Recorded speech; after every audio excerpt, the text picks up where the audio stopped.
الاول انت كنادي الزمالك تنفذ القانون على نفسك، عشان لما تطلب حقك يبقى عينك واسعه وقويه.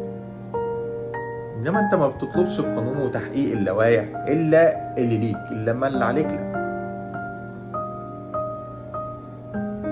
ده فيما يخص دونجا، ودونجا كده مش موجود في بطولة السوبر ولا في قائمة نادي الزمالك.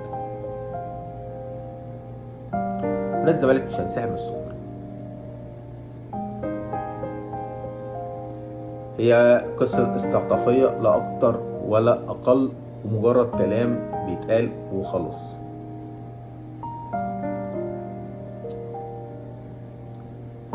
النادي الأهلي